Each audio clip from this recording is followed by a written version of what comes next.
TV조선 취재기자들이 전하는 뉴스의 중심, 보도본부 한라인, 저는 신효섭입니다. 오늘의 핫 키워드부터 알아보겠습니다. 윤심은 나의 힘입니다. 김기현 국민의힘 대표가 지역구인 울산에 가서 대통령과 하루에 3-4번씩 전화한다라고 말해 이른바 윤심팔이 논란을 불렀습니다. 김 대표는 앞서 인유한 혁신위원장이 대통령실의 혁신 지지를 주장했을 때는 당내 문제와 관련해 대통령을 언급하는 것은 바람직하지 않다고 했습니다. 다음 키워드는 개딸 빠시즘입니다. 민주당 비주류 모임 토론회에서 일부 당박 전문가가 이재명 체제와 민주당은 극단적 강경파에 기대는 개딸 빠시즘으로 전략했다고 주장했습니다. 이런 가운데 친이낙연계 원외 인사들은요, 용산 그리고 개딸 전체주의를 거부한다며 신당 창당에 나선다고 밝혔습니다. 세 번째 키워드, 부모 잘못 대 K꼰대입니다. 인요한 국민의힘 혁신위원장이 이준석 전 대표를 겨냥해서 준석이는 도덕이 없다. 그것은 부모 잘못이 큰 것 같다고 말하는 걸로 전해졌습니다. 이러자 이 전 대표는 폐륜적 발언이 혁신이냐고 반발했고 친이준석계 인사들도 꼰대스러운 발언이라며 가세했습니다. 네 번째, 스타 장관과 월드스타입니다. 한동훈 법무장관과 배우 이정재 씨가 어제 저녁 2시간가량 함께 식사하는 모습이 포착돼 화제입니다. 1973년 동갑내기인 두 사람은 서울 강남구에 있는 현대고등학교 동기 동창 사이입니다. 다음 키워드는 북-GP 복원입니다. 북한이 9.19 군사합의에 따라 모두 철수했던 비무장지대 안에 근접 감시 초소, 즉 GP를 복원하기 시작했다고 국방부가 밝혔습니다. 정부는 최근 북한의 군 정찰 위성 발사에 대응해 9.19 일부 조항의 효력 정지를 결정했고, 북한은 이에 반발해 아예 합의 전면 파기를 선언했습니다. 다음 키워드는 불로유가 뭐길래입니다. 허경영 국가혁명당 명예대표의 종교시설 하늘궁에서 80대 남성이 숨졌습니다. 이 남성 방에선 허 대표의 얼굴이 붙어있는 우유, 이른바 불로유가 발견돼 경찰이 조사에 들어간 가운데 하늘궁 측은 숨진 남성이 불로유를 마시지 않았다고 주장했습니다. 첫 번째 이슈로 가보겠습니다. 영상부터 확인하시죠.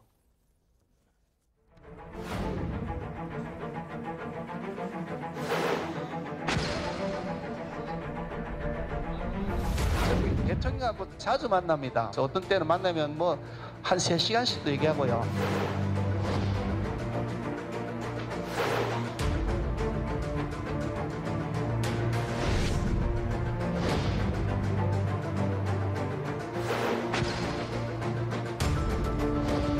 저는 장관님을 꼭 뵙고 싶었던 거는 감사하다는 말을 하고 싶어서 뵀습니다. 혁신은 선택이 아니라 우리의 생명줄입니다.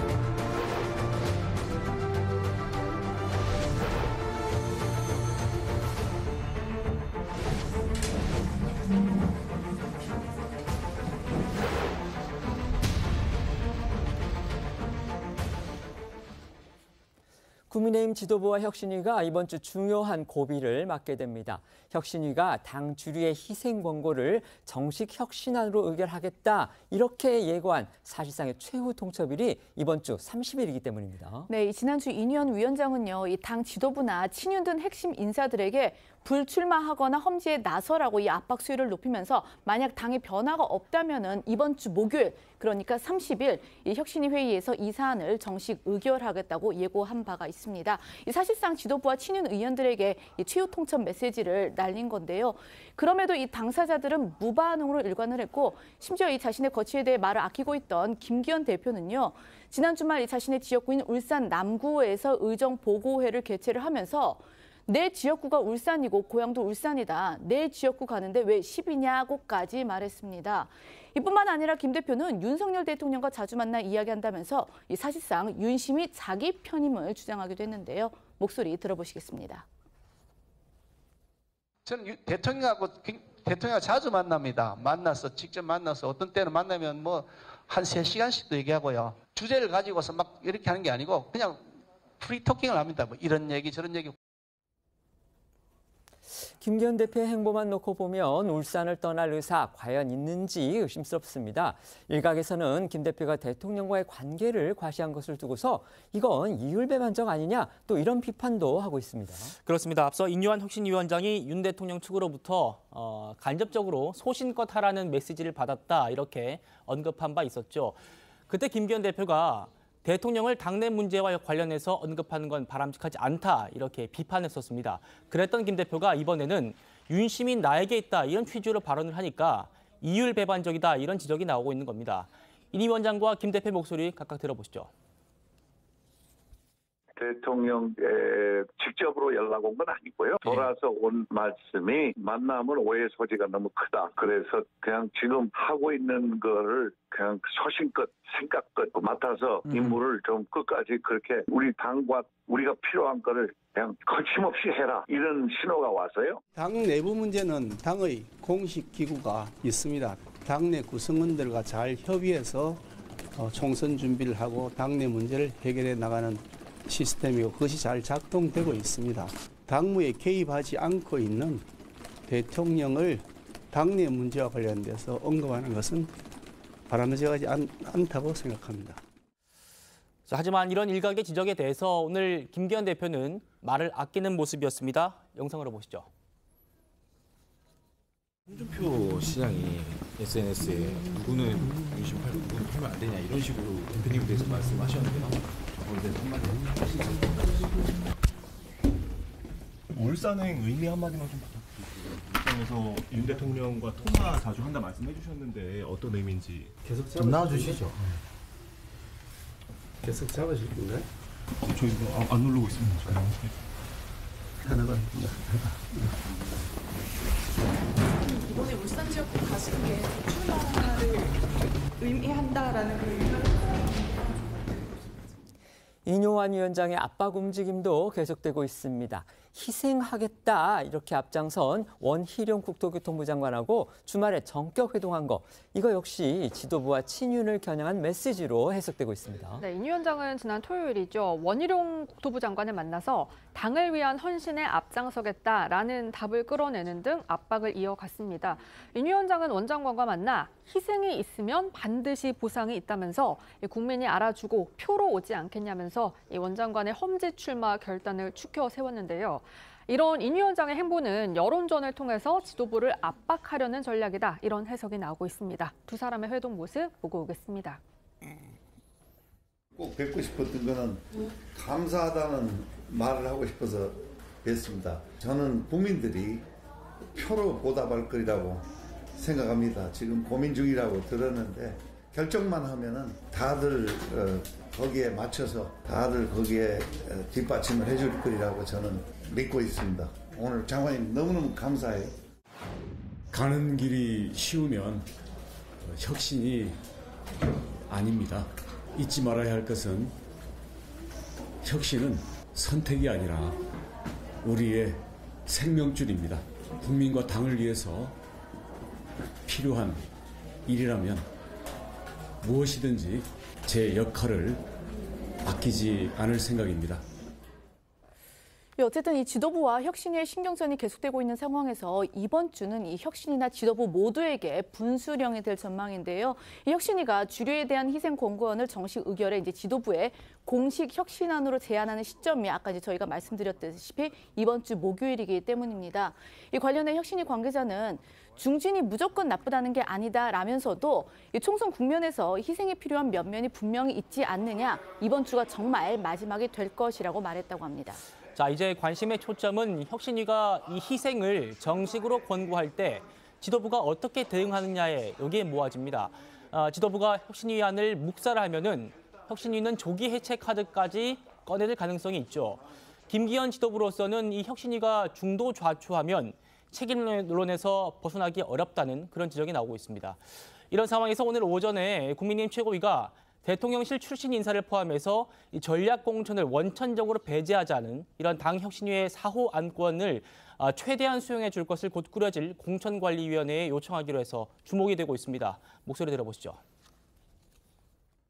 당 지도부는 상당 부분 혁신위가 의미 있는 혁신안을 제안한 것으로 평가하고 적극적인 의지를 가지고 공관위에서 최대한 검토할 수 있도록 의견을 모았습니다. 지도부의 긍정적인 입장을 공천관리위원회가 최대한 수용해 줄 것을 요청키로 의견을 모았고 공천관리위원회가 선거관리 차원에서 잘 적용해 줄 것을 요청키로 했습니다. 최고위는 이어 과학기술계 인사 공천 확대, 각 정부 부처의 과학혁신 자문관 제도를 도입하자는 5호 안건 역시 공관위와 정부의 입장을 전달하겠다라고 설명을 했는데요. 다만 앞서 말씀드린 혁신위가 오는 30일 의결을 예고한 2호 안건, 즉 당 주류의 불출마나 또 험지 출마 요구의 수용 여부에 대해서는 오늘 회의에서 따로 얘기되지는 않았다고 밝혔습니다. 지도부와 신경전을 벌이고 있는 인요한 위원장, 탈당 후 신당 창당 움직임을 본격화하고 있는 이준석 전 대표에 대해서도 또 직격탄을 날렸습니다. 그러니까 두 사람의 대립각은 지난 4일이죠. 이준석 전 대표가 자신의 토크 콘서트에 참석한 이 위원장을 향해서 영어로 말을 하면서 처음 공개적으로 확인이 됐는데요.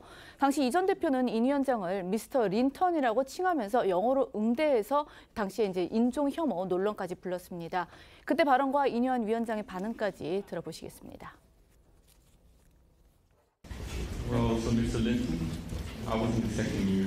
Please join us for the discussion. But at the moment, I have not much to tell you at this point. I'm really sorry. What have you learned from the recent council election? Have you tried talking to people of council? Seriously. 그 영어로 막 했던 거 그때 좀 솔직히 좀 기분이 좀 상하셨어요, 위원장님? 기분 좋은 일은 아니죠. 그리고 서양 문화에서는 그 의사 보고 미스터 그렇게 부르지는 않습니다. 자, 그런데 이번에는 반대로 인 위원장의 발언이 논란이 되고 있습니다. 당시 상황을 설명드리면요.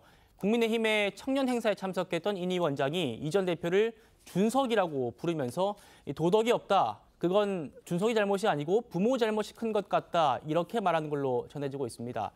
인 위원장은 우리의 전통적인 온돌방 아랫목 가르침 문화를 설명하면서 이걸 통해서 아이들이 어른에게 지식과 지혜 또 도덕을 배우게 됐는데 이 전 대표가 도덕이 없는 건 그 사람 잘못이 아니고 부모의 잘못이 크다 이렇게 주장을 한 겁니다. 인 위원장은 그러면서도 이 전 대표가 버르장머리가 없지만 그래도 끌어안는 통합이 필요하다 이렇게 덧붙이는 걸로 알려졌습니다. 이런 발언이 알려지면서 이준석 전 대표는요. 즉각 정치하는데 부모 욕하는 사람은 처음 본다면서 패륜적 발언, 이른바 패드립이 혁신이냐라고 지적을 했습니다. 이 전 대표는 오늘도 한 라디오에 나와서 부모 끌어들여서 남 욕하는 건 본 적이 없다라고 불쾌감을 드러냈거든요. 목소리 듣겠습니다. 아니 나이 40 먹어가지고 당대표를 지냈던 정치인한테 준석이라고 당 행사 가서 지칭한다는 것 자체가 어디서 배워먹은 건지 모르겠고 그리고 두 번째로는 부모 끌어들여가지고 남 욕하는 건 본 적이 없습니다. 그러니까 소위 이제 젊은 사람들이 이런 걸 패드립이라 그러는데 패드립이 혁신이냐. 부모님은 지난번에 인요한 위원장이 저희 아버지에게 연락을 하려고 했다라는 말이 나왔을 때도 굉장히 좀 당황하셨어요. 화나셨고요. 인 위원장이 이 전 대표에게 저렇게 험한 말을 한 거 아무래도 이 전 대표가 신당 창당 움직임을 가속화하는 거 그게 한 계기가 아닌가 이런 추측이 나오고 있습니다. 이준석 전 대표는 어제 17일 만에 대구를 다시 찾았습니다. 맞습니다. 이준석 전 대표가 이 보수의 텃밭인 대구에서 토크 콘서트를 열고 새 결집에 나섰는데요. 최근 석 달 새 6번째 대구를 방문한 겁니다. 이 전 대표는 지지자 1,600여 명이 모인 앞에서 정말 이 출정식 같은 연설을 했습니다. 그러면서 이 다음 달 27일인 창당 마지노선이 빨라질 수 있다면서 국민의힘 잔류 가능성에 대해서는 회의적 입장을 밝혔습니다. 또 이 대구 의원 12명 가운데 과반이 물갈이 될지 모른다면서 당을 만들어 대구에 나온다면 혼자 나오지 않을 거다라고도 했는데요. 이 전 대표의 발언 들어보시겠습니다. 정부 출범 이후에 1년 반이 지났는데 오히려 삶이 고달퍼졌다고 한다면 이제는 문제의식을 모두 느껴야 합니다. 논리적으로 조금만 생각해봐도 대구의 선호, 대구의 선택은 앞으로 달라져야 됩니다. 안타깝게도 제가 예측하기로는 우리 12분의 대구 국회의원 중에서 반수 이상이 아마 이번에 물갈이의 대상이 될지도 모릅니다. 이 전 대표 한동훈 법무부 장관하고 각을 세우는 듯한 그런 발언도 했습니다. 그렇습니다. 정치권 일각에서는 이 전 대표가 한동훈 장관 앞서 대구를 찾았었는데 이 한 장관에 대한 견제구를 던지고 있다 이런 분석을 내놨습니다. 바로 이 전 대표가 한 장관 발언과 대비가 되는 그런 말을 했기 때문인데요. 기억하실 텐데 한 장관이 지난 17일에 대구를 찾았을 때 평소 대구 시민들을 깊이 존경해왔다 이러면서 6.25 전쟁 과정에서 한 번도 적한테 이 도시를 내주지 않으셨고 또 전쟁의 폐허 이후에 산업화 과정에서 이 산업화를 진정으로 처음 시작하셨다. 이렇게 대구를 말한 바 있죠. 이걸 겨냥했을까요? 이 전 대표가 오늘 저는 이 자리에 서서 대구의 멀찍한 과거를 칭송하지 않겠다. 이렇게 말하고 대구 시민의 위대함을 언급하지도 않겠다. 이렇게 말한 겁니다.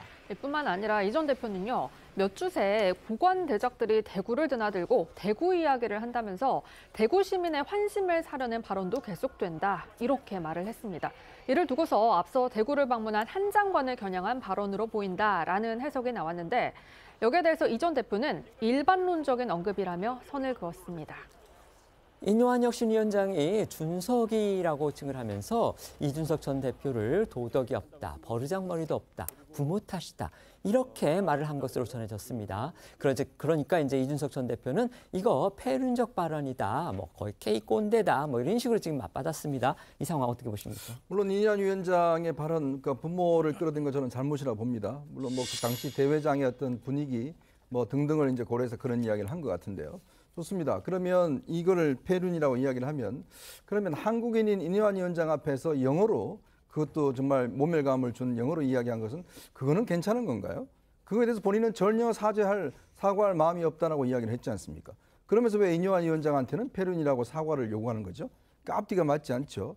자, 그렇다면 본인이 상대방에 대해서 이야기를 하려면 본인도 예의를 지켜야 되는 게 저는 기본적인 도덕이라고 생각이 듭니다. 인요한 위원장도 물론 이 발언이 적절치는 않습니다. 이준석 대표를 뭐 준석이라고 그러고 등등을 했던 것 자체는 적절치 않지만 그러나 이것이 오고 가는 말이 고와야 되지 않겠습니까? 그렇다면 우선 이준석 전 대표가 먼저 자기보다 항상 연배가 있고 또 한국인이 인요한 위원장을 마치 외국인인 것처럼 영어로 그렇게 이야기한 거 굉장히 저는 혐오스러운 발언이라고 생각이 들거든요. 그렇다면 본인이 그거에 대한 문제의식이 없이 인요한 위원장, 남이 나한테 하는 거는 잘못이고 내가 상대방을 비난하는 것은 전혀 잘못이 없다는 것, 그것 자체는 저는 내로남불이라고 생각이 듭니다. 네. 이준석 전 대표가 뭐 미스터 린턴하고 영어로 했던 부분은 사실 뭐 비판받아 마땅하지만 이준석 전 대표의 캐릭터상 그런 식으로 할 거라는 건 어느 정도 예상할 수 있었는데 인요한 위원장은 좀 예상 외였습니다. 잘 모르는 부분이 많았죠. 정치인이 아니었기 때문에. 이제 이 발언을 보고 지금 국민의힘 혁신위가 방향을 완전히 잃었구나. 인요한 위원장이 조급하고 무기력감에 지금 시달리고 있는 게 아니라 이런 생각이 들었어요. 평정심을 잃었다고 보여지거든요. 이렇게까지 상당히 문제가 될 수 있는 발언이라는 거를 인식하지 못하는 건지 알면서도 그만큼 이준석 전 대표에 대한 어떤 감정이 상해 있는 것은 모르겠지만 어쨌든 둘 간의 어떤 이런 방식의 뭐 그 다툼은 차치하고 과연 혁신위가 지금 제대로 굴러가고 있느냐 현 주소를 단적으로 보여준 것이라고 보여지고요. 어쨌든 뭐 이런 발언이 뭐 혁신의 성과 이런 문제를 떠나서 정치권에서 혐오 발언 내지 꼰대 발언 이런 방식이 자꾸 오가는 것 자체가 매우 불편해 보입니다. 네. 총선 전국이 전개되면서 스포트라이트를 아주 강하게 받고 있는 인물이죠. 한동훈 법무부 장관 이야기 해볼 텐데요. 어제 저녁이었습니다. 한 장관이 말 그대로 월드스타인 배우 이정재 씨와 함께 있는 사진이 공개돼서 화제를 모았습니다. 네, 어제 저녁 이 각종 온라인 커뮤니티에는요, 이 한동훈 장관과 이정재 씨의 만남을 목격했다는 글과 사진이 다수 올라왔습니다. 이 두 사람이 서울 서초구의 한 갈비집에서 저녁을 먹었고 또 식사 후에는 이정재 씨의 차에 함께 타고 귀가를 했다는 그런 내용이었는데요. 보시는 것처럼 이 공개된 사진 속에서 두 사람은요, 각각 음식을 포장한 듯한 이제 좀 쇼핑백을 들고 웃는 모습이고요. 복장도 좀 캐주얼해서 눈길을 끌었습니다. 한 장관은 모자가 달린 후드티에 점퍼를 입었고 이정재 씨도 이 검정색 티에 뭐 털이 달린 두꺼운 외투를 걸친 모습으로 약간 이제 격식을 갖춘 그런 만남은 아니었던 것으로 보입니다. 현장을 목격한 시민들은요, 이 두 사람이 사진 촬영과 사인 요청에 흔쾌히 응하면서 훈훈한 모습을 보였다고 했고요. 또 이 한 장관의 사인을 받았다는 한 시민은 한 장관이 곁에 있던 이정재 씨를 가리키면서 나보다 더 유명한 분이다라며 이 사인을 받을 사람은 자신이 아니라 이정재 씨다라고 말했다는 그런 뒷이야기를 전하기도 했습니다. 현직 법무부 장관과 톱 배우의 만남. 이게 일이나 이제 업무 부분에서는 전혀 겹치는 영역이 없기 때문에 더욱 관심이 집중됐던 겁니다. 그런데 알고 보니까요, 두 사람이 서울 현대고등학교의 동기동창이라고 합니다. 네, 1973년 동갑이고요. 또 서울 강남구에 있는 이 현대고등학교를 함께 졸업을 했습니다. 현대고는 지금은 자율형 사립고인데 두 사람이 다닐 때에는 이 인근 중학생들을 무작위로 배정하는 일반고였다고 하죠. 한 장관의 동창들 얘기를 전한 월간조선 보도에 따르면요. 한 장관은 고등학교 1학년부터 반장을 맡았고 이 시험을 치면은 전교 1등에서 3등 사이를 벗어나지 않았다고 하고요. 또 이정재 씨는 미술 전공을 꿈꾸면서 고3 때 예능반에서 공부를 했다고 합니다. 두 사람 만남이 이렇게 알려진 뒤로 이 졸업 사진들도 화제를 모으고 있습니다. 그리고 또 두 사람한테 1995년이 중요한 해였다는 점도 인연이라면 인연인데요. 한 장관은 그 해에 사법시험에 합격했고요. 이정재 씨도 그해 1월에 잘 아시는 드라마 모래시계를 통해서 일약 스타덤에 올랐습니다. 다만 이 두 사람이 이렇게 이 주말 저녁 식사를 함께할 정도로 친분이 생긴 게 언제부터인지는 알려지지 않았습니다. 그래서 지금 이 만남을 두고서 사실 궁금한 부분이 많습니다. 과연 두 사람만 만난 건지 아니면 둘 사이에서 누군가 다리를 놔줬던 건지 아니면 두 사람이 진작부터 어떤 인연이 있었던 건지 이런 부분에 대해서 지금 전혀 알려지고 있는 사실이 없어서 저희도 사실 이제 취재를 좀 해봐야 될 그런 부분인 것 같고요. 또 하나 관심이 가는 부분이 오늘 지금 이런 기사들이 특히 경제지를 중심해서 나왔습니다. 대상홀딩스 이정재 한동훈 고깃집 식사에 테마주 상한가 이런 기사들이 떴습니다. 이게 무슨 의미냐면요. 이정재 씨가 지금 오랜 연인 관계가 바로 대상의 그 큰 따님이죠. 그런데 한동훈 장관이 이정재 씨하고 만나니까 그 이정재 씨의 연인이 그 회사에 주가가 오늘 폭등을 했다는 겁니다. 참 이것도 상당히 흥미로운 그리고 아주 화제가 될 만한 그런 얘기가 아닌가 싶습니다. 이처럼 한동훈 장관 최근 총선 등판론이 커지면서 정말 행보 하나하나에 관심이 집중되고 있는데요. 지난주 금요일이었습니다. 울산을 방문을 했죠. 그 자리에서도 이 팬미팅을 방불케 하는 시민들의 환영이 있었다고 합니다. 네, 앞서 대구 방문해서 귀경 기차편까지 미뤄가면서 시민들의 사인과 사진 요청에 응했던 한 장관은요. 지난 금요일 울산에서도 몰려든 시민들의 사인 요청에 응하느라 1시간가량 자리를 뜨지 못하는 그런 상황이 있었습니다. 금요일 오후에 이 울산과학기술원을 방문했을 때였는데요. 시민들은 한 장관을 만나려고 길게 줄을 지어 늘어섰고요. 한 장관을 응원하는 플래카드를 들거나 꽃다발을 건네는 시민들도 있었습니다. 또 오전에 방문했던 현대중공업 문화관에서는요. 한 외국인 노동자가 한 장관을 위해 핫팩으로 감싼 이런 캔커피를 건네기도 했는데요. 핫팩에는 장관님 사랑합니다라는 문구도 쓰여 있었고요. 한 장관은 커피 좋아하는데 이건 간직하겠다라고 화답을 했습니다. 지난주 한 장관의 울산 방문 모습 영상으로 보고 오겠습니다. 뭘 또 가져오셨나? 여기다가 이렇게 했네, 또. 핫팩에다가. 야, 이거 썼는데? 제가 이거는 제가 커피 되게 좋아하는데 제가 이거는 안 먹고 가니까.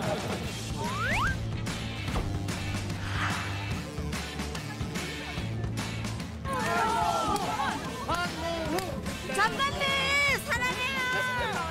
사랑해요.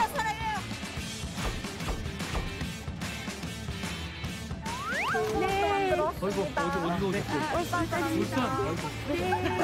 이건 좀 따님이세요? 네, 저희 모네치가님. 굉장히 흔치 않은 조.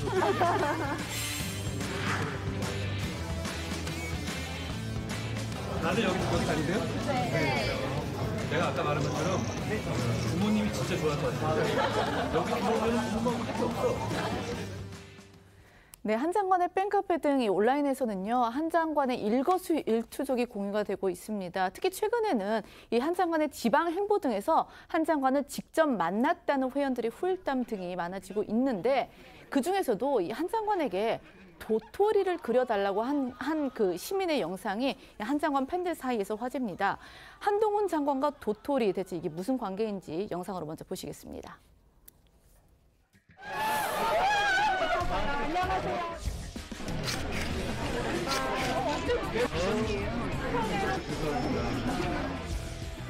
장관님 여기 도토리 도토리? 네. 도토리 그냥 먹는 도토리인가요? 네, 도토리. 그렇게 된 거?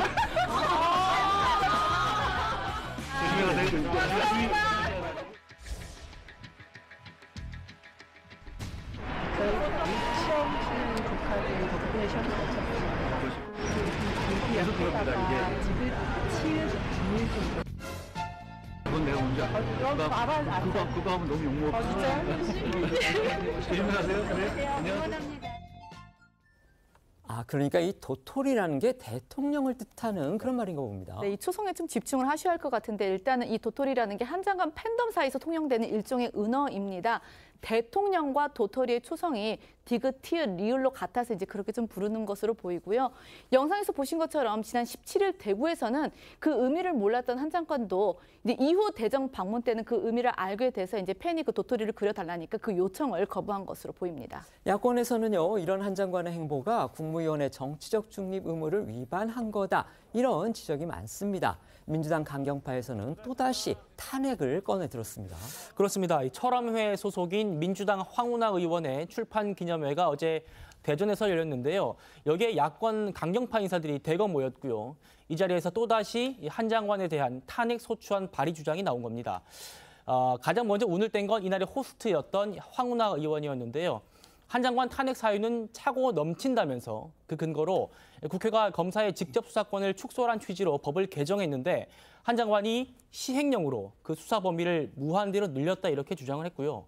또 최근에 한 장관이 보신 것처럼 뭐 대구, 대전, 울산 여기에 이렇게 지방 일정을 소화하고 있는데 이걸 두고도 전국을 돌면서 선거운동을 하고 있다. 정치적 중립 의무를 명백히 위반해서 곧바로 탄핵 사유가 된다 이렇게 덧붙인 겁니다. 황운하 의원은 수사권 문제를 놓고서 검찰과 오랜 기간 대립해온 경찰 출신입니다. 또 문재인 청와대의 이른바 울산시장 선거 개입 의혹, 이걸로 기소가 돼서 지금 재판을 또 받고 있습니다. 네, 역시 철암회 소속인 김용민 의원은요. 한 장관이 정치 행보에 특활비를 쓰고 있느냐 아니냐 이것도 쟁점이 될 수 있다면서 호응을 하기도 했습니다. 여기에 대해서 어젯밤 자신의 SNS에는 야권의 총선 승리를 위해서 대통령 탄핵안과 대통령 임기 단축안을 발의해야 한다 이렇게 주장도 했는데요. 지난 19일에 나왔던 김 의원의 주장 다시 한번 들어보시겠습니다. 국회가 이 검찰 독재를 종식시킬 수 있는 매우 유효적절한 수단이 있습니다. 그게 바로 탄핵이에요. 국민의힘에서도 대통령 탄핵 발의하면 동의할 사람들 많습니다. 네, 한동훈 장관에 대한 탄핵 소추안 발의 주장이 다시 나온 어제 황운하 의원의 출판 기념회에는요. 한 장관한테 어린 놈이라는 발언을 했던 논란이 됐었던 송영길 전 민주당 대표도 참석을 했습니다. 송 전 대표 역시 이 자리에서 검찰을 강하게 비판을 했는데요. 이재명 대표나 자신에 대한 검찰의 수사가 모두 윤석열 대통령과 한 장관의 하명 수사다라고 주장을 했고요. 검찰이 송영길 지지를 위한 의원 티타임 명단을 재판정에서 흘려서 명예를 훼손시켰다면서 이는 민주주의의 훼손이자 법치주의의 훼손이라고 주장을 했습니다. 앞서 한동훈 장관을 어리다고 비판했던 송영길 전 대표의 발언도요. 이 출판 기념회에서 나왔었죠. 이번 탄핵 발언도 그렇고요. 그다음에 지금 얼마 전까지도 또 지금까지도 후폭풍이 일고 있는 이 최강욱 의원의 여성 비하 발언 모두 출판 기념회 이른바 이제 북콘서트에서 나온 발언입니다. 이렇다 보니까 민주당 안에서 이거 출판 기념회나 북콘서트가 우범지대가 된 거 아니냐 지금 이런 비판이 또 나온다고 합니다. 그러니까 이 최근 민주당에서 논란이 된 발언들이 대부분 이 강경파 초선 의원과 전직 대표들이 개최한 출판 기념회에서 잇따라 나왔기 때문인데요. 그러다 보니까 이제 당내에서도 우려의 목소리가 나옵니다. 말씀하신 것처럼 이 중앙일보에 따르면요, 민주당 안팎에서는 북콘서트가 민주당의 우범지대가 됐다라는 표현이 나올 정도라고 하고요. 또 다른 당 지도부 관계자는 거야가 힘자랑하는 듯한 모습에 막말 논란까지 불러올 경우에는 당에 상당한 충격으로 돌아올 수 있다라고 말한 것으로도 전해집니다. 이 논란이 됐던 야권 출판 기념회 발언들 다시 한번 들어보시겠습니다. 이런 건방짐이 어디가 있습니까? 이 어린이 와가지고 이런 그대로 놔둬야 되겠습니까? 이게 내가 이 물병 있으면 던져버리고 싶은데 말이야. 동물농장에도 보면은 그렇게 암컷들이 나와서 설치고 이러는 거는 잘 없습니다. 최강욱 전 의원의 여성 비하 발언에 대해서는 이제 지난주 한동훈 장관도 아주 작심 비판을 쏟아냈죠. 그런데 최 전 의원이 그걸 또 반박했습니다. 네, 일단 저희도 지난주에 전해드렸지만요. 한 장관이 울산을 방문했을 때 조금 전 들으셨던 이 최강욱 전 의원의 여성 비하 발언과 관련한 그런 질문을 받았습니다. 논란 이후에 최 전 의원이 SNS에 조선일보 칼럼을 공유하면서 이게 민주주의야 멍청아라고 쓴 것에 대해서 어떻게 생각하십니까? 라고 기자들이 물었는데 한 장관이 그 최 전 의원의 말을 패러디해서 이게 민주당이다 멍청아라고 되돌려주면서 화제가 됐던 겁니다. 다시 들어보시죠. 페이스북에도 이것이 민주주의다 뭐 이런 식으로 논란이 된 적이 있거든요. 우리가 그래서 It's democracy, stupid 이랬다는 거죠? 네. 미국에서 만약에 어떤 정치인이 공개석상에서 오바마를 흑인 비하 용어로 지칭하면 즉각적으로 영원히 퇴출될 겁니다. 그런 식의 용어를 공개적으로 구사하는 사람이나 집단은 민주주의의 공론의 장에서 퇴출되는 것이 세계적인 룰이고 저는 우리 국룰도 마찬가지여야 한다고 생각합니다. 이게 민주주의다, 멍청아, 뭐 이렇게 얘기했죠. 이게 민주당이다, 멍청아. 이렇게 하는 게 국민들이 더 잘 이해하실 것 같아요. 이런 한 장관의 발언이 알려지면서 최 전 의원은요. 번역을 제대로 하라라며 반박했습니다. 자신의 SNS에 링크한 글을 봐야지 번역도 제대로 하고 수준에 맞지 않게 너무 어려운 주문이냐라면서 어떻게든 끼어들고 싶었으면 원문을 봤어야지 그냥 몰아가는 기사에 기대해 떠들 일은 아니다라고 적은 건데요. 그러니까 자신이 쓴 글은 자신을 향한 비판이 아닌 함께 게재한 칼럼 내용에 대한 지적이다라는 취지의 주장으로 보입니다. 하지만 당시 민주당 내부에서도요. 해당 문구를 당 지도부의 경고에 대한 반발로 받아들이는 분위기였었고요. 때문에 이번 글 역시도 표면적으로는 한 장관을 겨냥한 거지만 결론적으로는 자신을 비판한 모두를 겨냥한 거 아니냐 이런 해석이 나오고 있습니다. 또한 최 전 의원은 이 해당 글에서 한 장관을 겨냥해 정치적으로 편향된 언사를 남발하면 헌법 위반으로 탄핵 사유가 된다라고 적기도 했습니다. 하지만 이 정작 논란이 된 자신의 발언에 대해서는 여전히 사과나 별다른 입장을 내놓지 않고 있어서 이 여권의 비판이 커지고 있는데요. 관련해 오늘 여당에서 나온 목소리들도 들어보시겠습니다.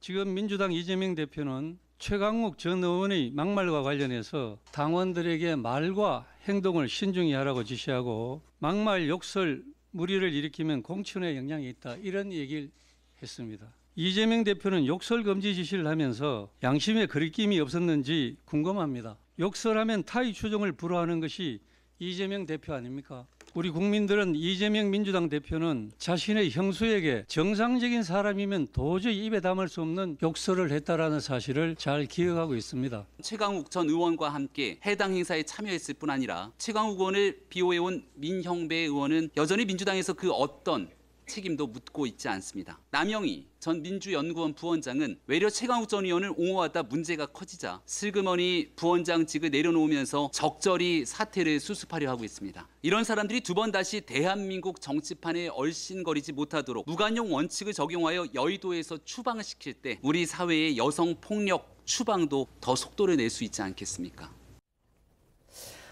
다시 최근 이제 야당 내부에서 다시 한동훈 법무부 장관의 탄핵 주장이 나오고 있습니다. 지금 근거가 이제 대체로 한 두 가지 정도입니다. 첫째는 전국을 돌아다니면서 하고 있는데 이게 일종의 이제 사전 선거 운동이다 이런 거고요. 그다음에 그 지방을 찾아가서 내놓는 한동훈 장관의 발언이 지나치게 정치 편향적이다. 그래서 특정한 어떤 정치 진영을 갖다가 집중적으로 비난을 하고 있는데 이거는 헌법상의 탄핵 사유가 된다. 지금 이게 야당 인사들의 주장입니다. 어떻게 들으셨습니까? 정치적 중립 의무 위반 소지가 다분해 보이기는 합니다. 그러니까 통상적인 법무부 장관의 행보라고 본인은 얘기하고 있지만 실제 굉장히 정치적인 발언을 반복하고 있거든요. 그 한동훈 장관을 좋아하시는 분들이 오셔서 거기 뭐 사인해주고 이런 것까지는 문제가 되지는 않습니다만 내놓는 정치적 발언들 이게 민주당이다 멍청아 이런 예 발언은 상대당인 민주당의 어떤 그 이미지나 이런 부분에 대해서 뭐 안 좋은 어떤 효과를 만들고자 하는 의도가 분명해 보이거든요. 이게 사전선거운동이라든가 공직선거법 위반해서 이런 문제가 되는 게 뭐냐면 자신의 소속한 정당 내지 정권을 잡고 있는 여당에 유리한 발언을 하거나 상대당에게 불리한 발언을 해서 선거에 영향을 미치는 행위를 하면 공무원의 정치적 중립 의무 위반이 되고 공직선거법 위반이 될 수 있습니다. 2004년에 노무현 대통령 탄핵소추 사유 중에 가장 중요한 것 중에 하나가 뭐였냐면 국민이 열린우리당을 지지해 줄 거라 믿는다 이런 취지의 발언이었거든요. 그럼 거의 일회성 발언이었는데도 불구하고 이걸 가지고 탄핵소추 의결을 했던 게 지금의 국민의힘입니다. 근데 어쨌든 탄핵이 받아들여지지 않았습니다. 않았죠. 예, 어쨌든 지금 이제 한동훈 장관의 행보는 몇 가지 정치적 발언을 한 것을 넘어서 실제 법이 정한 그 정치적 중립 의무를 위반하고 있다고 보여지는 부분이 많고, 그래서 자제를 촉구하고 있는데도 불구하고 계속 반복하고 오히려 발언 수위가 더 세지고 있지 않습니까? 이제 그러니까 탄핵 얘기가 계속 반복적으로 나오고 있는데, 어쨌든 당의 공식적인 입장은 한동훈 장관의 탄핵에 대해서는 논의하지 않고 있다는 거고요. 개인 의원들이 발언인데 탄핵 문제에 대한 언급은 뭐 신중할 필요는 있어 보입니다. 어떤 사안이 있을 때마다 탄핵으로 가겠다라는 얘기는 국민들이 공감을 얻지 못할 수도 있고요. 형사적으로 어떤 고발이나 문제 제기는 할 수 있지만 모든 사안을 다 탄핵으로 결부시키는 발언은 국민의 충분한 공감대가 있을 때 하는 것이 적절할 것 같다. 저는 그렇게 알겠습니다. 노무현 전 대통령 당시 헌법재판소에서 일단 이 어떤 정책 중립 의무를 위반한 정황은 있지만 그러나 중대한 법률 위반은 아니다는 것이 결론이었지 않습니까? 자, 거기에 비춰볼 때 지금 오히려 박범계 장관 같은 경우에 한동훈 장관보다 훨씬 많은 횟수의 지방 방문을 했고, 특히 본인의 지역구 9차례나 지역구에 방문했다고 합니다. 자, 그리고 그 박범계 법무장관은 예전에 국회에서 이런 답변을 했어요. 나는 장관보다 국회의원이 우선이다, 이런 이야기를 했습니다. 즉 국회의원직을 가지고 있으면 장관을 수행했잖아요. 근데 그때 당시에 국민의힘이 뭐 탄핵한다고 그랬나요? 그렇지 하지 않았습니다. 마찬가지로 한동훈 장관 같은 경우에 지금 워낙 최강욱 의원 같은 경우는 본인이 법사위에서 많이 다퉜고, 이 발언의 어떤 중대성, 또 이 발언 자체가 가지는 어떤 국민 일반으로서의 어떤 의견 등등을 저는 포함해서 이야기했다라는 생각이 들어요. 자, 그런데 문제는 이걸 가지고 바로 이렇게 탄핵으로 또 넘어간다? 이것 자체가 말이 되겠냐 싶은 것이고요. 물론 뭐 지적할 수 있다고 봅니다. 공무원의 어떤 장관의 정책 중립 의무 정도는 지적할 수 있을지 모르겠지만, 그러나 이것을 탄핵으로 연결시키고 탄핵하겠다라는 것 자체는 민주당의 어떤 탄핵 중증에 걸린 게 아닌가, 뭐 그런 지적도 있는 것 같습니다. 네. 자, 민주당 얘기도 해보겠습니다. 비주류 진영이 내년 총선을 앞두고서 본격적으로 세력화에 나서고 있다. 저희도 전해드렸는데요. 특히 이번에는 이제 친이낙연계 원외 인사들이 이 신당 창당에 버금가는 그런 움직임을 보여서 지금 주목이 되고 있습니다. 네, 말씀하신 것처럼 이 친이낙연계 원외 인사들이 주도하는 그 모임 이름이 민주주의 실천 행동인데, 여기에서 이제 어제 정치 플랫폼을 만들기 위해서 시민 발기인을 모집한다고 밝혀서 이제 눈길을 끈 겁니다. 그러니까 사실상 내년 총선을 앞두고 이 창당 준비를 위해서 이 예비당원 모집에 나섰다, 이제 그런 뜻인데요. 이 민주주의 실천 행동에는요, 이 대표적 이낙연계인 신경민 전 민주당 의원의 보좌관 출신인 박병석 모색과 대안 대표와 그리고 이 지난 대선 당시 이낙연 캠프 소속이었던 김효은 전 선대위 대변인 등이 참여를 하고 있습니다. 먼저 관련해서 민주주의 실천 행동 측 설명 들어보시겠습니다. 새로운 정치, 정당 플랫폼을 만들기 위한 행동에 나섭니다. 마을 자유에 칼을 대는 용산 전체주의 거부합니다. 폭언과 막말로 이견을 색출하는 개딸 전체주의 거부합니다. 자발적 시민이 발기인으로 참여하는 조직을 구성한다. 궁금한 거는요, 과연 이낙연계의 그 현역 국회의원들과도 공감대를 이룬 행보이냐, 바로 이겁니다. 네, 일단 이낙연 전 대표 본인이나 또 이낙연계 현역 의원들은 원외 인사들의 신당 창당 움직임이 우리와는 관계가 없다, 이렇게 또 좀 선을 긋는 입장인 걸로 전해지고 있습니다. 민주주의 실천 행동 역시 자신들의 움직임이 이 민주당 탈당을 의미하는 것도 아니다, 이런 주장이고요. 방금 들으신 김효은 전 대변인은 새로운 정당 플랫폼 만들기 위해서 사람들의 목소리를 모아보자는 그런 취지로 모인 것뿐이고, 민주당을 탈당하는 것도 아니다, 그럴 필요성이 있는 것도 아니다, 이렇게 밝혔습니다. 하지만 이 정치권에서는 이분들이 세를 모으게 될 경우에 내년 총선에서 비명계의 플랫폼이 돼서 신당으로 발전할 가능성도 배제하기는 어렵다, 이런 지적이 나오고 있습니다. 이낙연계인 신경민 전 의원은요, 이낙연 캠프에 있던 일부 실무자들과 또 온라인 지지자들이 모인 정도라고 하지만 경선 과정에서 수상한 일이 벌어져서 더 이상 민주당에선 같이 하기 어렵다, 이런 사람들이 늘어난다면 힘을 받을 수 있다, 이렇게 진단한 걸로 전해지고 있습니다. 어제 비명계 모임인 원칙과 상식, 여기에는 이제 현역 국회의원들이 들어가 있죠. 여기에서 이 토론회를 열었습니다. 그런데 여기에서 이 이재명 대표하고 강성 지지층에 대해서 아주 신랄한 비판이 또 쏟아졌다고 합니다. 네, 비명계 모임 원칙과 상식은요, 어제 두 번째 민심 청취 행사로 전문가와 함께하는 토론회를 열었는데요. 이 자리에는 원칙과 상식의 이원욱, 김종민, 조응천, 윤용찬 의원과 함께 이 노무현 정부 청와대 홍보수석을 지낸 원조 친노, 조기숙 교수, 그리고 최진원 경희대 교수 등이 참석을 했습니다. 이 조기숙 교수는요, 민주당이 이재명 대표의 사당화가 됐다면서 비판의 포문을 열었거든요. 지난 대선 패배 요인에 대해서 윤석열 대통령보다 신뢰할 수 없는 그런 후보를 뽑았기 때문이라고 이 대표를 직격을 했고요. 지금이라도 이재명 대표 대신 신망 있는 선거대책위원장을 간판으로 내년 총선을 치러야 한다라고 주장을 했습니다. 그러면서 내년 총선에서 200석 이상을 얻을 수 있다라는 당내의 낙관론에 대해서는 자뻑도 이런 자뻑이 없다, 이렇게 일침을 했거든요. 관련 발언들 들어보겠습니다. 민주당의 저는 지난 대선 패배의 가장 큰 이유는 후보를 잘못 뽑았다라고 생각합니다. 국민들이 윤석열보다도 신뢰할 수 없는 후보를 뽑았다는 게 역대 민주당 역사상 주류가 비주류를 이렇게 대놓고 탄압한 적이 있는지 한번 생각해 보십시오. 거의 홍위병들처럼 개딸들이 호응하는 이런 파시스트적 행태는 저는 민주당 역사상 본 적이 없어요. 민주당 200석, 220석 한다는 말도 막 나오더라고요. 진짜 자뻑도 이런 자뻑이 없죠. 조기숙 교수는 또 이재명 대표 강성 지지층에 휘둘리는 이 민주당의 현 상황을 비판을 하면서 문재인 정부 청와대에 책임을 돌리기도 했습니다. 조 교수는 이른바 이 대깨문이라는 문재인 전 대통령의 팬덤이 오늘날 개딸의 팬덤을 가져왔다고 지적을 하면서 당의 합리적인 대응을 불가능하게 만들었다는 점에서 문재인 청와대 책임이라고 주장을 하기도 했습니다. 어제 토론회에서는요, 이 민주당 강성 지지층을 히틀러의 나치 지지자한테 빗댄 그런 아주 강경한 비판도 또 나왔습니다. 네, 그렇습니다. 최진원 경희대 교수의 주장이었는데요. 최 교수는 독일 나치당도 소수당이었다가 시민들의 맹렬한 지지를 받아서 이 독일이 전체주의 국가가 된 것이라고 지적을 하면서요. 이재명 대표 체제가 이끌고 있는 민주당을 강성 지지층인 개딸에 기대는 개딸 파시즘 정당이라고 비유를 했습니다. 그러면서요, 민주당이 만약 집권당이었으면 마치 히틀러처럼 더 큰 일을 벌였을 것이다, 이렇게 꼬집기도 했는데요. 발언 내용 직접 들어보시죠.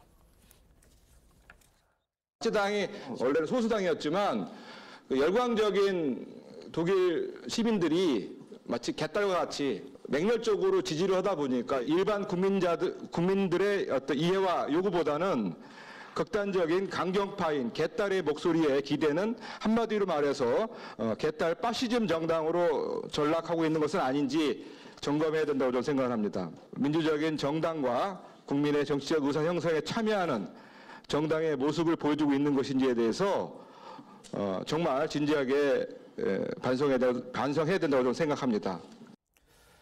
최 교수는 이어서 민주당이 일반 국민들의 이해와 요구보다는 극단적인 강경파인 개딸의 목소리에 기대는 점이 문제다, 이렇게 지적을 하면서요. 김영삼 전 대통령이 하나회 군벌을 해체한 것처럼 이재명 대표도 개딸과 친명 원외 조직의 즉각적인 해체를 명해야 한다, 이렇게 주장을 했습니다. 다시 김대중 노무현 노선으로 민주당의 정체성을 회복해야 한다, 그런 취지였습니다. 어제 토론회에서는요, 당 지도부가 대의원 투표 비중을 이제 축소하는 방향으로, 그러니까 대의원 투표가 갖는 그 비중을 축소하는 겁니다. 이 당원을 개정하려 하는 것, 여기에 대한 비판도 나왔습니다. 네, 민주당 최고위는요, 지난 24일 비공개 회의에서 내년 8월 열릴 전당대회 권리당원 대 대의원 표의 반영 비율을 20대 1까지 변경하기로 의결한 바 있는데요. 이 때문에 주말 동안 민주당 내부가 시끌시끌했습니다. 현재 권리당원 60표가 대의원 1표에 해당하는 점을 고려하면 이 권리당원의 표 가치를 3배 이상 높인 그런 결정이기 때문인데요. 여기 어제 토론회에서 비명계 의원들은 이 대표의 강성 지지층이 다수 포진한 이런 권리당원의 표를 늘려서 이 대표 중심의 팬덤 정치를 강화하려는 포석이다라고 비판을 했습니다. 또 여성 비하 발언을 한 최강욱 전 의원에 대한 징계로 강성 지지층이 반발을 하자 지도부가 여기에 대한 불만을 누그러뜨리기 위해서 이 권리당원 권한을 강화하고 나섰다, 이런 주장도 나왔거든요. 들어보겠습니다. 전당대회 룰 변경은 사실상 대의원제 폐지하겠다는 겁니다. 유튜브의 일부 목소리, 그리고 당 팬덤 이런 거를 가지고 의사결정을 하겠다는 당내 민주주의를 포기하는 선언이다. 내년 8월인가요? 그때니까 그때 가서 얘기하자. 일단은 잠복한 이슈로 알았는데 대표께서 밀림 숙제 좀 해야 되겠다고 이 이슈를 금요일 날 아마 꺼냈던 것 같아요. 밀린 숙제. 최근에 여러 가지 징계 문제라든가 그런 것 때문에 그 개딸들이 조금 화가 좀 났는데 그 좀 달래는 걸로 이렇게 이런 걸 하는 건지 모르겠습니다만은. 민주당 지도부는 오늘 오전에 열린 당무위에서 이 대의원 투표 비중을 축소하는 내용의 당헌 개정안 발의했습니다. 네, 민주당은 오늘 오전 이 당무위 위원회의를 열고요. 전당대회 대의원 투표 비중 축소와 관련한 안건을 의결을 했습니다. 지난 24일 이 최고위에서 논의를 한 대로 대의원과 권리당원을 70% 비중으로 하되 이 비중 차이를 20대 1로 한다는 그런 내용이 담겨 있습니다. 그러니까 아까 저희가 이제 말씀드린 것처럼 표 등가성 차원에서 이 권리당원 표 비중을 현재 3배 정도 더 높이겠다는 거죠. 이 민주당 지도부는요, 20대 1 정도는 당내 공감이 있는 범위라고 판단을 했다라는 입장인데요. 이 권칠승 대변인 발언 들어보시겠습니다. 당규 개정권은 권리당원과 대의원을 전체의 70% 비중으로 하되 전당대회에서의 건입니다. 70% 선으로 하되 권리당원과 대의원의 비중 차이를 20대 1 이내로 한다라고 하는 내용입니다. 김영계 의원들께서는 비판하고 계신데 이거에 대해서 지도부는 어떤? 20대 1 정도는 그래도 당내에 공감이 있는 범위다. 이런 판단이 좀 있습니다. 공감이 어느 정도 형성이 될까요? 그거를 계량으로 말씀드리기는 좀 어렵겠죠. 이번 이 당헌 개정안에 대해서 이재명 대표는 이렇게 설명을 했습니다. 기자들한테 대의원과 권리당원의 1인 투표제, 그러니까 표를 등가한다는 거죠. 아예 그냥 표 가치를 같게 만들어버린다는 겁니다. 그거에 대한 열망이 지금 당내에 매우 크다. 그 방향으로 가는 게 옳은데 그걸 단번에 그렇게 1대1로 하기에는 지금 넘어서기가 어렵기 때문에 한 걸음씩 점진적으로 바꿔나가려는 거다. 이렇게 취지를 설명했습니다. 그런데 지금 민주당 안팎에서 제기되고 있는 의문 중에 하나가 이 당헌 개정안이 적용되는 시기가요, 내년 8월입니다. 내년 8월 전당대회에서 당대표도 뽑고 그다음에 최고위원도 뽑아야 되는데 그때 적용할 당헌을 왜 벌써 총선도 얼마 안 남았는데 이렇게 바꾸려고 하느냐. 여기를 두고서 지금 의문점이 나오고 있는 겁니다. 자, 어떻게 생각하십니까? 글쎄요, 특별한 정치적 의도가 있다고 보여지지는 않습니다. 이 논의가 어제 오늘 얘기는 아니거든요. 그리고 김은경 혁신위에서 제안된 안이었고요. 물론 김은경 혁신위의 구성에 대해 비판하는 분들도 있지만 대의원 제도가 사실 표의 등가성을 어느 정도를 넘어서 너무 현격한 차이를 두니까 등가성 정도가 아니라 60대 1이면 이 정상적인 어떤 정당 운영에서 당원의 의사가 반영되는 비중이 너무 낮다는 거거든요. 특히 최근에 우리 당원, 권리당원 숫자가 비약적으로 늘었습니다. 이 변화된 현실을 반영해야 될 필요성이 계속 제기되고 있었기 때문에 지금 이 논의가 김은경 혁신위의 대의원제 어떤 비율 조정과 함께 또 총선 공천 과정에서의 하위 비율 축소도 하위 저에 대한 감산 비율을 늘리는 것도 같이 논의되고 있거든요. 그러니까 김은경 혁신위 안 중에 당원 당규 개정안을 일괄해서 처리한다 이런 정도의 의미라고 보여집니다. 네. 제가 찾아보니까요, 세계적으로 당원들이 제일 많은 정당이 바로 우리나라 정당이에요. 그러니까 미국이나 영국 이런 데 하더라도 당원 20만, 30만 정도 됩니다. 우리 지금 100만이 넘어가잖아요. 그게 왜냐하면 당원 가입 너무 쉽습니다. 1,000원 몇 번 내면 권리당원이 될 수가 있거든요. 그래서 이게 당원이 140만까지 가고 있으니까 이게 과연 저는 제대로 된 당원이라고 이야기할 수 있는지. 자, 민주당은 전통적으로 대의원들을 굉장히 중요시해 왔어요. 거기에 예를 들어서 기존의 친문 세력이라 이런 사람들이 많이 배치가 돼 있죠. 자, 그렇다 보니 이재명 대표가 그걸 뒤엎으려고 하는 것이고, 또 하나는 내년 8월에 이재명 대표가 당대표 선거를 다시 나올 것이다. 이런 전망이 지금 있는 거 아니겠습니까? 왜냐? 본인의 여러 가지 지금 사법적 리스크를 하기 위해서는 내년 총선뿐만 아니라 총선 이후의 당대표도 재선함을 통해서 계속적으로 당의 권한을 유지시켜 나가고 그게 이제 대선으로 이어질 것이다. 이 선거에서 지금 내년 8월 1일 지금 결정하는 거거든요. 아마 그런 의도가 있는 것 같습니다. 네. 자, 민주당의 고질적인 악재 중에 하나죠. 이재명 대표의 사법 리스크 여전히 진행 중입니다. 지난주 금요일에는요, 이 선거법 재판이 열렸는데 여기에서 이 대표한테 불리한 증언들이 나왔습니다. 먼저 이 재판은 이 대표가 지난 대선 당시에 대장동 핵심 관계자인 이 고 김문기 전 처장을 몰랐다고 한 발언과 백현동 부지 용도 변경은 당시 국토부의 협박 때문이라고 한 발언으로 이 허위사실 공표 혐의로 이 선거법 재판을 받고 있는데요. 관련해서 이제 지난주 금요일 재판에서는 이 백현동 특혜 의혹 관련 발언에 대해서 집중 심리가 이루어졌습니다. 이 자리에서 이 대표가 성남시장이던 시기에 이 성남시 주거환경과장을 지낸 뒤에 퇴직한 전모 씨라는 사람이 증인으로 출석을 했습니다. 백현동 개발 사업 당시 이제 실무 담당자로 볼 수 있는 그런 인물이 법정에서 증언을 한 겁니다. 당연히 판결 결과에 미칠 영향력 크다고 봐야 되겠죠. 그렇습니다. 전 씨는 당시 국토부가 백현동 한국식품연구원 부지의 용도 변경은 시가 판단해야 할 사안이라는 내용을 성남시에 회신했냐 이런 검찰의 질문에 그렇다고 답을 했습니다. 그러니까 부지 용도 변경은 의무가 아니었고 결정 권한도 당시 성남시장이었던 이재명 대표한테 있다. 그런 내용이죠. 전 씨는 이런 국토부의 회신 내용을 당시 이재명 시장에게 대면으로 업무 보고했다. 이렇게도 덧붙였는데요. 전 씨는 앞서 백현동 브로커 김인섭 씨 재판에도 증인으로 나가서 이 대표가 관련 대면 보고를 받고 별다른 말 없이 수긍했다 이렇게 증언을 하기도 했었습니다. 또 전 씨는 국토부가 이 백현동 부지 용도 변경을 안 해주면은 직무유기로 문제 삼겠다고 한 소문을 듣거나 보고받은 적 있냐는 검찰 질문에 없다 이렇게 증언했고요. 또 지난 대선 과정에 나왔던 이재명 대표의 주장과는 완전히 상반되는 그런 법정 증언이죠. 관련해서 앞서 국토부 측에서도 협박 사실이 없다 이렇게 일축한 바 있습니다. 앞서 나왔던 이재명 대표 주장과 또 국토부의 주장 이어서 들어보시죠. 그거는 국토부가 요청해서 한 일이고 공공기관 이전 특별법에 따라서 저희가 응할 수밖에 없는 그런 상황입니다. 국토부에 저희한테 다시 이제 일종의 압박이 왔는데 만약에 안 해주면 직무유기 뭐 이런 걸 문제 삼겠다고 협박을 해서 국토교통부는 이 문제와 관련해서 직무유기로 문제 삼겠다고 협박했습니까? 그런 사실 없습니다. 이재명 대표는요, 이날 법정에서 직접 또 증인 신문에 나서기도 했습니다. 네, 이 대표는 발언권을 얻어서 증인으로 출석한 전모 씨, 그러니까 성남시장 당시 자신의 부하 직원을 상대로 직접 신문에 나섰습니다. 이 대표는 당시 정부 입장은 한국식품연구원이 용지를 빨리 팔고 지방으로 이전하라는 것으로 이 대통령 지시사항을 추진하는 게 국토부의 입장이라면서 거기에 대해 증인은 아무런 부담이 없었냐라고 물었는데요. 전 씨는 없었다고 답을 했고요. 오로지 당시 이재명 시장의 지시사항만 따랐다라고 덧붙였습니다.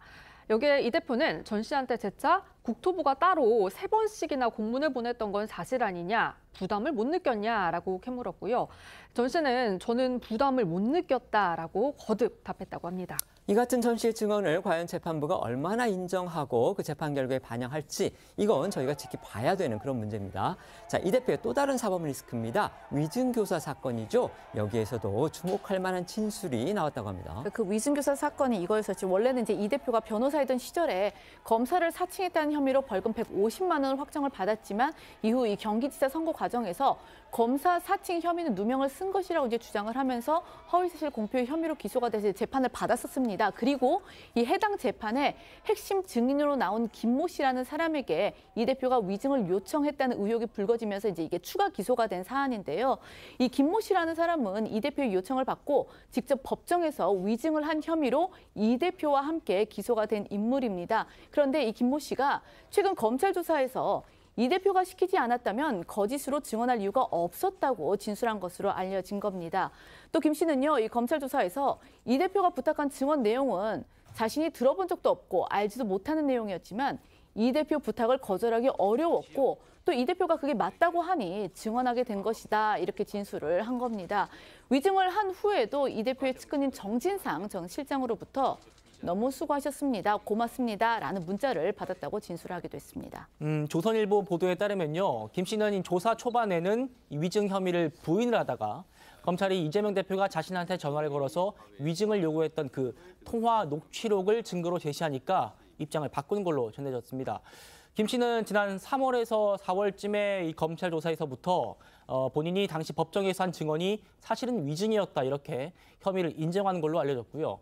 이재명 대표가 자기한테 몇 번 정도 전화해서 변론 요지서를 보내주고 설명하면서 그 취지대로 증언을 해달라고 했다고 진술을 했다고 알려지고 있습니다. 관련해서 이재명 대표는요, 위증교사 의혹이 불거진 직후에 검찰의 소설이다 이렇게 일축을 했었죠. 그리고 지난 8월 검찰에 출두했을 때도 이 김 씨가 사실을 숨기고 증언하고 있다 이렇게 생각한다면서 김 씨의 증언이 재판에 무슨 도움이 되나 싶었다 이렇게 주장하는 걸로 전해지고 있습니다. 관련해서 앞서 나왔던 이재명 대표 목소리 한번 들어보시고요. 또 위증교사 재판은 단순 명료하다면서 총선 전에 충분히 1심 결과가 나올 수 있다 이렇게 주장했던 이 김 씨의 변호인 목소리도 이어서 들어보시죠. 백현동 사건 관련해서 위증 교사 네. 다른 신작 소설을 시작하는 모양인데 그래서 기초적인 사실은 좀 확인하고 하시는 게 좋겠습니다. 이재명 측에서 지금 말하는 기록의 양이 많다. 이런 거는 전혀 맞지가 않는 소리죠.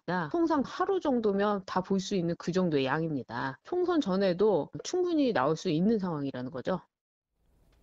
이재명 대표는요, 이번 주에도 2번 재판에 출석해야 하는 그런 상황입니다. 특히 이번 주에는요, 이 대표의 최측근인 김용 전 민주연구원 부원장에 대한 1심 판결이 또 예정돼 있습니다. 대장동 관련 사건에 대한 첫 법원의 심판이 나오는 겁니다. 네, 이 대표는 당장 내일 오전에 대장동 등에 대한 재판에 출석을 해야 되고요. 이어서 다음 달 1일이죠. 이번 주 금요일에도 대장동 등에 대한 재판이 이어질 예정입니다. 또 말씀하신 대로 오는 목요일이죠. 30일에는 대장동 업자들로부터 불법 선거 자금과 뇌물 등을 받은 혐의로 재판에 넘겨진 이 김용 전 부원장에 대한 1심 선고가 나올 예정인데요. 이른바 대장동 사건으로 진행 중인 재판들 가운데 사실상 법원의 첫 번째 판단이라서 더욱 주목이 되고 있습니다. 검찰은 앞서 김 전 부원장에 대해서 징역 12년을 구형했습니다. 네, 검찰은 판단은 이거였었죠. 그러니까 김 전 부원장이 성남시 의원이던 이 시절부터 이 대표의 최측근으로 불리며 이 거액의 금품을 수수를 했고 지난 대선 과정에서는 이 대표 선거 캠프에서 활동을 하며 불법 정치 자금을 받아서 경선 자금으로 썼다 이렇게 보고 있습니다. 지난 9월 열린 결심 공판에서 검찰은요. 민주주의에 꽂힌 선거가 검은 돈으로 얼룩졌다 이렇게 꼬집었습니다. 그리고 김용 전 부원장이 죄의식 없이 수단과 방법을 가리지 않고 당선되면 그 과정도 덮을 수 있다고 생각을 한 것 같다면서 징역 12년을 구형한 바 있습니다.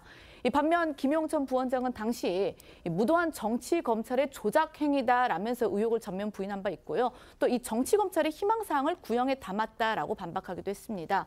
또 이 당시 뇌물 등을 건넨 혐의로 함께 기소가 된 유동규 전 본부장은요. 징역 1년 6개월을 구형받았는데 유 전 본부장은 이 혐의를 전면 부인한 김용 전 부원장을 향해서 늘 하던 대로라 새삼스러울 것도 없다라며 일침을 가하기도 했습니다. 지난 9월 결심 공판 당시 나온 김용 전 부원장과 유동규 전 본부장의 목소리 들어보시겠습니다. 무도한 정치 검찰의 조작 행위와 그다음에 일련의 이러한 그 정치 탄압 그 결과들이 조만간 낱낱이 밝혀질 것이라고 확신합니다. 제가 그 가담한 부분이 있기 때문에 아무튼 죄송하다는 말씀드리겠습니다. 김용 전 부원장 측은 계속 혐의 부인하고 있는데 혹시 관련해서 입장 있으신 것입니까? 뭐 그 사람들이야 뭐 늘 하는 대로 하는 거니까 뭐 새삼스러울 것도 없고. 앞서 전해드린 대로 백현동 개발 당시에 이 성남시에서 실무를 담당했던 그런 전직 공무원이 증인으로 나와서요. 이재명 대표의 선거법 위반과 관련해서 불리한 법정 증언을 했습니다. 이게 이제 거짓말을 했을 경우에 위증죄로 처벌을 받을 수 있는 그런 법정 증언이기 때문에 그 가치가 무게가 좀 실릴 수밖에 없다. 지금 이런 평가 나오기도 합니다. 자, 법적으로 어떻게 평가하십니까? 아마 지금 단계는 이재명 대표 측이 부동의한 증거에 대해서 검찰 측 증인으로 출석한 공무원이 이제 진술하고 있는 것으로 보이는데요. 아마 그 수사 단계의 진술에서도 이런 내용이 포함되어 있을 겁니다. 불리한 내용이죠. 본인이 이제 그렇게 느끼지 않았고 국토부의 압박이라고 협박이라고 느끼지 않았다는 진술은 원래 있었던 것으로 보여지고요. 이제 이것은 사실은 유죄 입증에서 직접 증거는 아닌 것으로 보입니다. 그 외에 반대되는 정황이라든가 증거들이 있을 것이고 향후 재판 과정에서 이제 이 부분을 이재명 대표 측이 얼마나 적극적으로 소명하고 재판부가 그 부분에 대해서 판단해 주느냐에 따라서 달라질 것이기 때문에 초기 단계에서 나오는 불리한 진술만으로 결과를 섣불리 예측하기는 어렵습니다. 알겠습니다. 지금부터는 어쩌다 이런 일이 코너로 이어가겠습니다.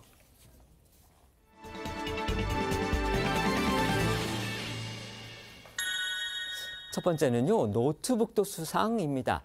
경찰이 축구 국가대표 황의조 선수가 불법 촬영한 영상이 더 있는 것으로 보고서 추가 조사 중이라고 합니다. 네, 경찰이요. 이미 압수한 이 황의전 선수의 휴대폰 외에도 다른 휴대폰 4대와 이 노트북 1대도 압수를 해서 앞서 이 SNS에 유포된 영상 외에 불법으로 촬영한 영상물이 더 있는지 포렌식 조사 중인 것으로 전해졌습니다. 다만 노트북은요, 이 경찰에 제출되기 전에 초기화가 된 것으로 전해졌는데 때문에 이 증거인멸 우려가 있느냐 이런 질문에 대해서 경찰 관계자는 포렌식 결과에 따라서 증거인멸 가능성 등을 밝히겠다라는 입장입니다.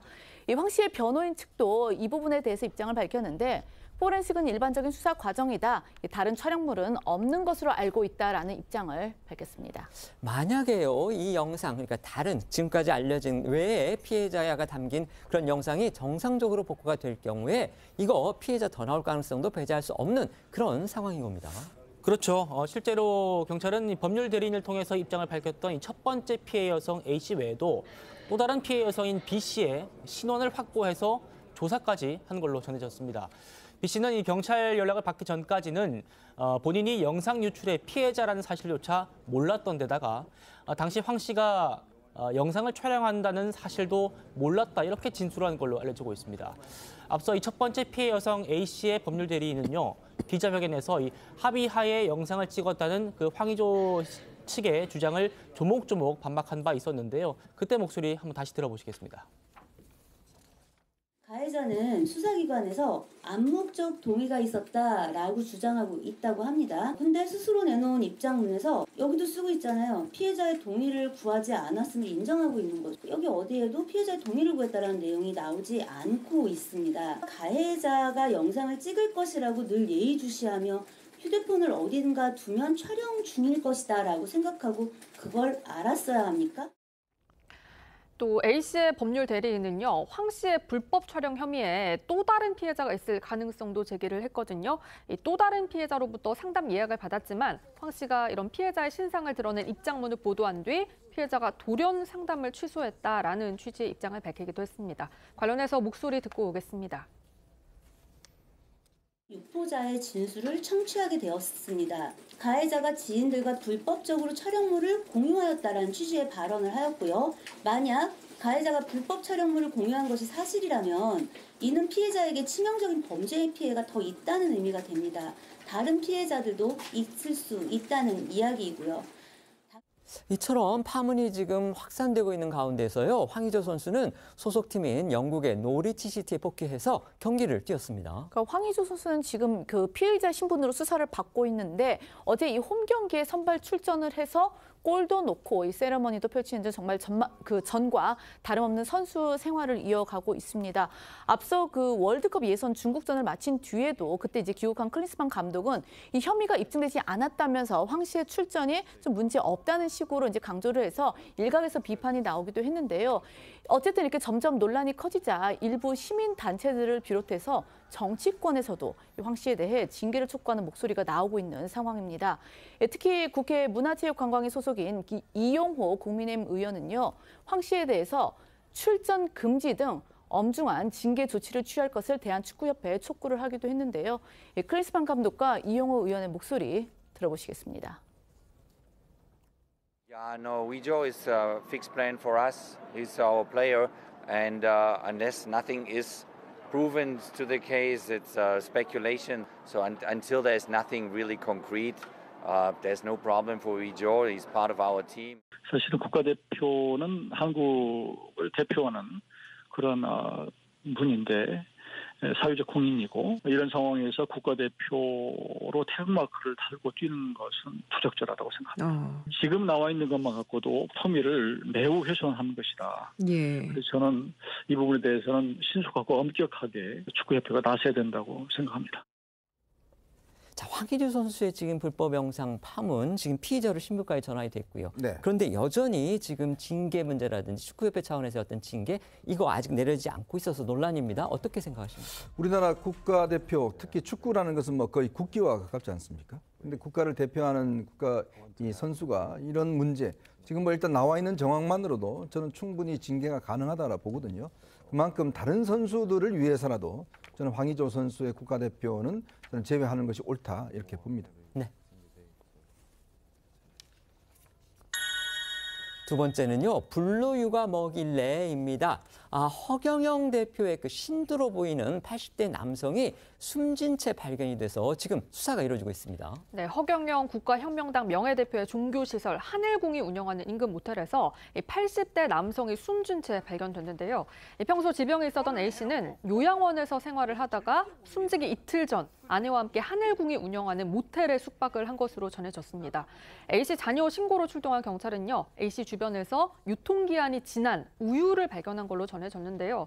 이 우유의 정체는 허경영 대표가 신도들에 권하는 이른바 불로유라는 것으로 전해졌습니다. 자, 불로유라는 거 이게 어떤 건지 좀 궁금합니다. 네, 이게요. 일반 우유에 허경영 대표의 스티커를 붙이고 허경영이라고 이름을 외쳐서 이 상온에 보관한 우유라고 합니다.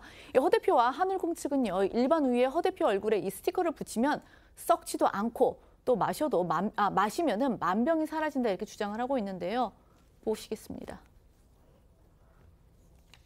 병 있는 그대로 놔두면 이 불로유가 이대로 물이 돼. 우유 이건 몇 억년 가도 이대로 있어. 썩지도 않고 굳지도 않고 물로 있죠. 그죠? 그럼 이거는 하루만 써놔도 쓰는 즉시 불로유로 바뀌어. 냉장고를 넣어놨든 바깥에 놔뒀든 그냥 불로유는 그대로 돼. 썩는 일이 있나? 없어. 여러분이 정인이지? 안 썩는다는 거. 아하, 내가 말을 하니까 목이 칼칼하니까 나도 한번 먹어볼까?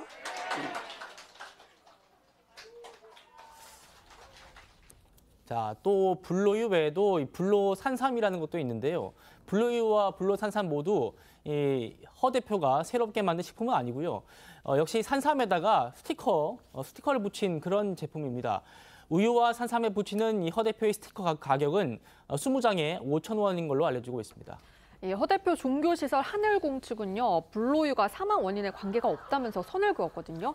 하늘궁 측은 A씨 부부는 하늘궁 측으로부터 불로유를 구매한 사실이 전혀 없고 하늘궁 측에서 제공한 불로유를 마신 적도 없다고 주장을 했습니다.